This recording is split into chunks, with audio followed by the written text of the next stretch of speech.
Life is a journey of exploration, learning, and growth. Basically, the world is full of fascinating stuff. Join me, Aristides Marousas, as I uncover interesting facts and discuss big ideas on Stuff Explained from the Motley Experience. Experience your world.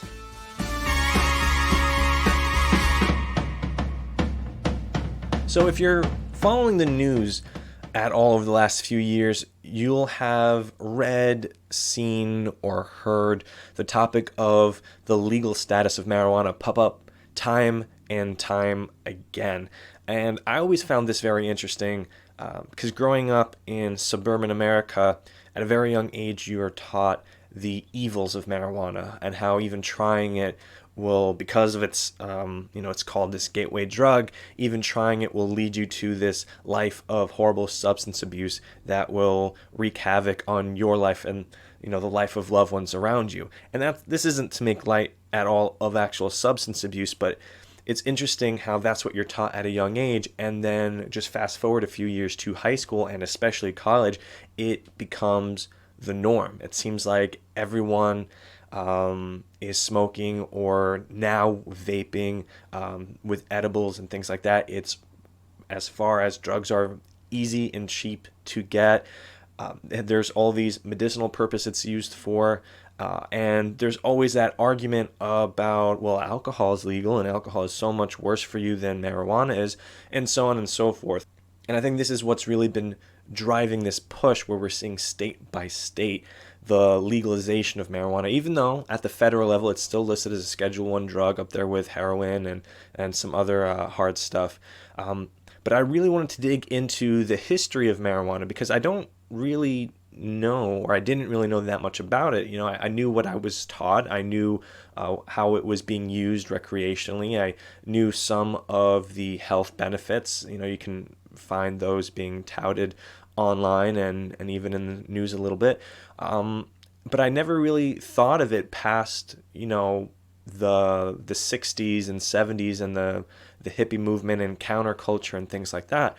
So I decided for this episode of Stuff Explained to dig into the history of marijuana and just see where it came from, what are the pros of it, what are the cons of using it, as well as a bit more history on the legal status of marijuana. And I actually came across some really interesting stuff. So get ready for a tour of the history of marijuana.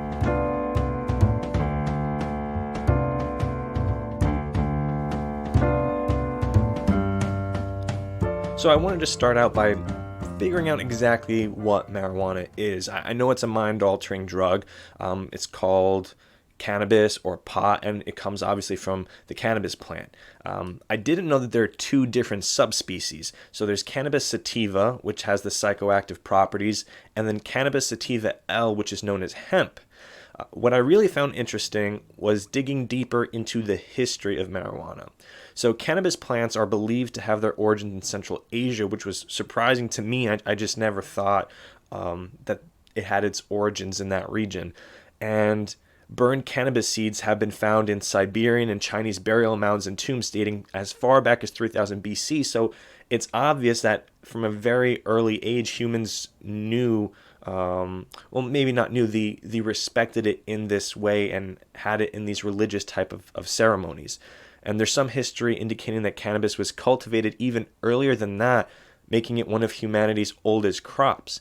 And the main reason for this cultivation was that plants were used for their hemp fiber and the medicinal properties such as an anesthetic, and as we just learned with the burial mounds, for spiritual ceremonies.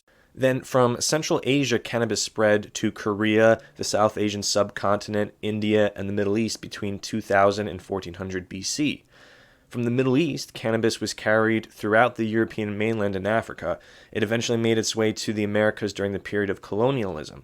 And during this entire time, it was used mostly for medicinal and physical properties, but there is some history noting that cannabis was used recreationally as well. So the Scythians, a nomadic group with origins in eastern Iran, were reported to have inhaled the smoke of smoldering seeds and flowers to get high. Hashish, an extract of cannabis with concentrations of the psychoactive resins, became very popular in the Middle East during the rise and spread of Islam in the region, and this seems likely to be due to the fact that alcohol and other substances are strictly forbidden in the Quran, while there was no very specific outlined or detailed information about prohibiting cannabis use. I found this next little factoid very interesting because I'm a fan of Viking history and culture, and cannabis seeds have actually been found in the remains of Viking ships and were reportedly used for pain relief during childbirth and toothaches. So, as you can see, there has been a very long historical relationship between humans and cannabis throughout the whole history of humanity. Basically, we're going as far back as 3000 BC and maybe even before that. And now we get to cannabis arriving in America. So it was actually a very popular crop in colonial America because of how quickly it grows and for the hemp, which was used for textile and rope. Now, this kind of blew my mind a little bit just because of how the rules are for everything today, but Virginia, Massachusetts, and Connecticut colonies required farmers to grow hemp in the early 1600s. Now, it is very unlikely that this was for recreational purposes. This seemed to be very strictly for hemp and for the textiles and rope, but given the ban on even just growing cannabis today, the fact that in the very beginnings of this country, when it was still in the colonial period, there were actual requirements for farmers to plant it. Now, if we fast forward a few centuries to the 1800s, doctors and scientists begin to use cannabis extracts to lessen stomach pains and vomiting in patients with cholera. I find this kind of cool because when you look at the more ancient civilizations, it does seem like they already were using cannabis for these purposes, but somewhere along the way that knowledge was lost and refound by doctors and scientists. And by the late 1800s, cannabis extracts could be purchased in pharmacies and doctors' offices across Europe and the United States for stomach problems and other issues. Now we're getting to the part where cannabis starts coming up against the law, or rather the law starts coming up against cannabis. So in the early 1900s, Mexican immigrants coming to the United States in the wake of the Mexican Revolution brought with them the recreational practice of smoking marijuana. Now, xenophobia, inflamed by unemployment and social unrest, because this was the period of the Great Depression, bred resentment of the Mexican immigrants and their, quote, evil weed. And I haven't found any evidence to support this yet, but me just reading this thinking, and trying to maybe connect some dots, this might actually be the origin or part of the origin of the lazy Mexican stereotype that has existed for a while, just because of the after effects of smoking weed, how it makes people a bit tired, a bit sleepy. So I can totally see how those might be connected. Now, Mexicans were blamed for smoking weed, committing property crimes, seducing children, and going on murderous sprees. And as a result of this, following the ideals of prohibition, 29 states outlawed cannabis by 1931.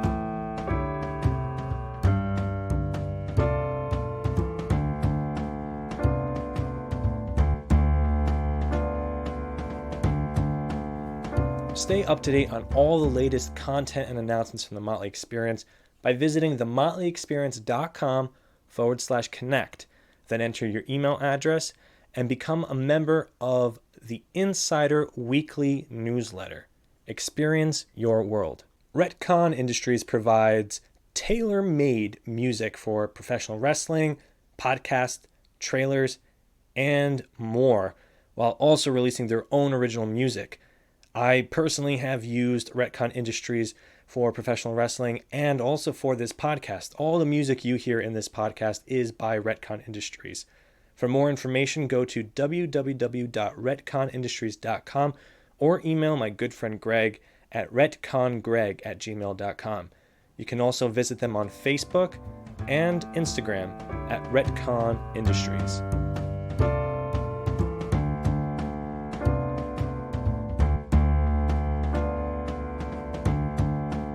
So this was all done at the state level. But in 1937, the Marijuana Tax Act became the first federal law to criminalize marijuana except for the industrial uses of hemp from the cannabis plant. Hemp actually continued to be grown throughout the Second World War until about 1957. The Nixon administration then repealed the Marijuana Tax Act and listed marijuana with no medical purpose and high potential for abuse as a Schedule I drug along with heroin, LSD, and ecstasy. And then when the Reagan administration came around, so did the war on drugs, which really put pressure on law enforcement to really crack down on any drug use whatsoever. A few decades after this, in 1996, California legalized marijuana for medicinal use for people suffering from severe and chronic illnesses. Washington, D.C. and 29 other states, along with a few U.S. territories, followed suit by allowing limited medical use of cannabis. Now, when we come to today, so far, only the following states have fully decriminalized marijuana: Washington, Oregon, California, Nevada, Alaska, Colorado, Michigan, Maine, Vermont, Massachusetts, and the District of Columbia. But Illinois just recently became the 11th state to decriminalize. The new law there allows state residents over the age of 21 to possess up to 30 grams of cannabis flower, 5 grams of concentrate, and 500 milligrams of THC in products like edibles. It also expunges the records of 800,000 people with criminal records as a result of purchasing or possessing 30 grams or less of marijuana. A quarter of the tax revenue from cannabis sales will go to redevelop impoverished communities while giving vendor preference to minority owners. Now, this change in Illinois law has been very highly celebrated because of its fair and progressive approach to the changing of the legal status of marijuana, particularly in how it expunges records and gives vendor preference to minority owners. And the reason for this is that there's a lot of evidence out there to suggest that under the war on drugs and just the enforcement of marijuana being a Schedule I drug over the past few decades, that there's been a disproportionate amount of minority groups, particularly in urban locations, who have been impacted by this and essentially labeled as criminals and put into the justice system, whether in the jail or prison system. And I can attest to this from being in a suburban environment, knowing when kids got caught, even in college, with drugs on them, it would essentially amount to a slap on the wrist. Meanwhile, you have people doing either the same or not much worse in more urban environments where they happen to be a minority, particularly African American, and they are sent to jail, they are sent to prison. And especially considering that the prison system in the U.S. is notorious for its incredibly high population, considering what it is as a percent of the national population. It does seem, to me anyways, to be the right approach to sort of tackle this in a way where you can think of it's two birds with one stone, where you expunge the records of these people who, you don't want to grandfather these people in as criminals, and also you're reducing the population bit by bit, state by state, of the prisoner population, and then trying to integrate them back into society. And this is the concept and ideology of the people who are celebrating this change in law and who are pushing for this to be done similarly in other states and maybe even at the federal level in the days, weeks, months, years to come.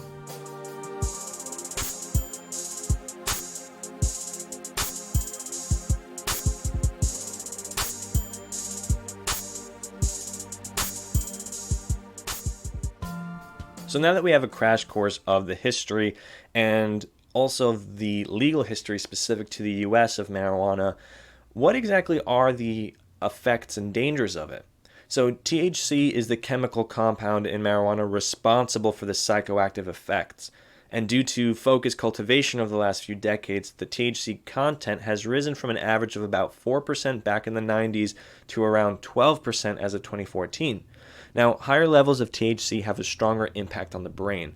The method in which the THC is consumed also plays a role, as different methods expose users to higher or lower levels. So, for example, whether it's in the blunt, through a bong, vaping, edibles, those all play a role in the timing and the impact of the high that the user gets.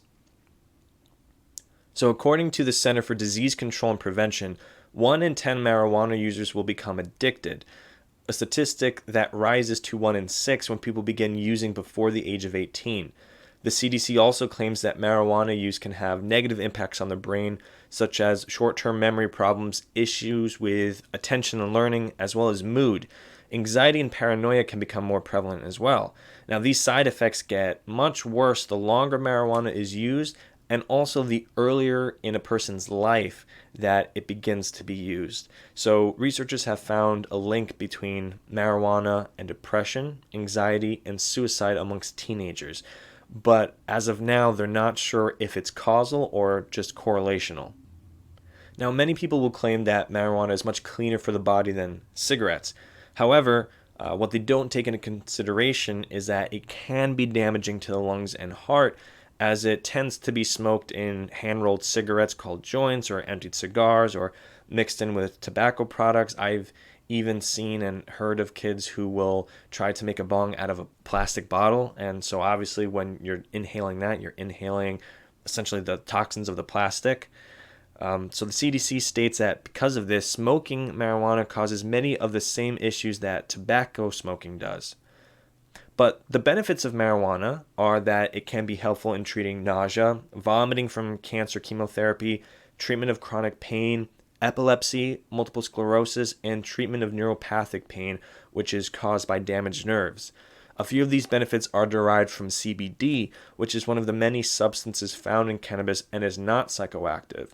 And you can actually see the proliferation of CBD products all over the place. You know, you drive down the road right now and a whole bunch of stores will have these little posters outside that say CBD products sold here. You go get a massage and there's CBD infused massage oils. Even the gym that I go to now is offering CBD products. So that's becoming a pretty big, substantial business and industry in itself, and that comes from the cannabis plant. But again, that is not psychoactive. That is more of its claim to sort of calm you down, relax you, and help with joint pains and things like that. Some other benefits of marijuana are that it's commonly used to relieve symptoms of depression, anxiety, and post-traumatic stress disorder. Something that I found interesting is that a lot of people seem to smoke recreationally to relax and alleviate social anxiety. But the National Academies of Sciences, Engineering, and Medicine review found that regular and frequent use can actually increase the feeling of social anxiety. Many argue that marijuana is less harmful than alcohol, which is legal although with certain restrictions. Too much alcohol consumption can lead to sometimes fatal overdosing. For a dose of THC to be fatal, a person would need to consume between 15 and 70 grams. That would mean a person would need to consume several hundred hits of marijuana to overdose in a single day. Rates of crime and domestic violence are lower amongst those who consume marijuana versus alcohol, and driving isn't recommended after using marijuana, but is still reported to be tremendously safer than alcohol. So while marijuana has been used by humans for thousands and thousands of years, it is clear that much more research needs to be done on the positive and negative health impact of using marijuana.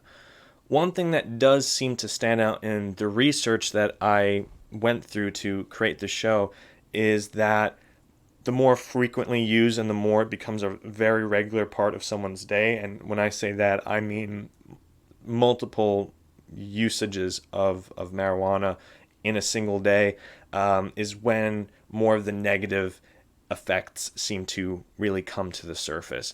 And so, like with most things in life, it's best taken in moderation. With the current political and business climate, it does seem likely that marijuana will continue to be decriminalized state by state across the U.S., and perhaps even declassified as a Schedule I drug and legalized at the federal level. Now, only time will tell how marijuana usage will look in the future as corporations become involved or more involved and government regulations change. I don't think it's too far out there to envision a future where marijuana is marketed and sold in a similar way to the way tobacco products used to be marketed and sold, or the way that soda drinks and refreshments like that are marketed and sold today. As we speak, there are very large corporations that we're all familiar with that are investing a tremendous amount of resources and money into preparing for that next step. there are beverage makers who are making marijuana infused drinks, and this has already started in Canada and the US. Again, as more and more states legalize this, companies will be sure to ride that wave and be at the forefront of it.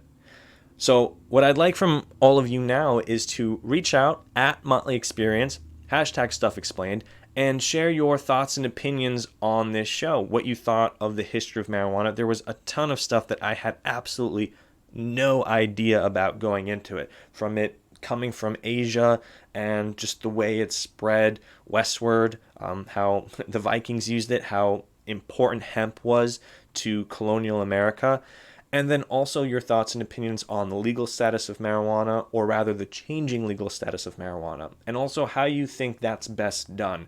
We saw the example of Illinois with what they're doing with expunging records and focusing on minority vendors. What are your thoughts and opinions on that? So let's continue this conversation online at Motley Experience, hashtag Stuff Explained. I would absolutely love to hear the feedback from you guys on this topic.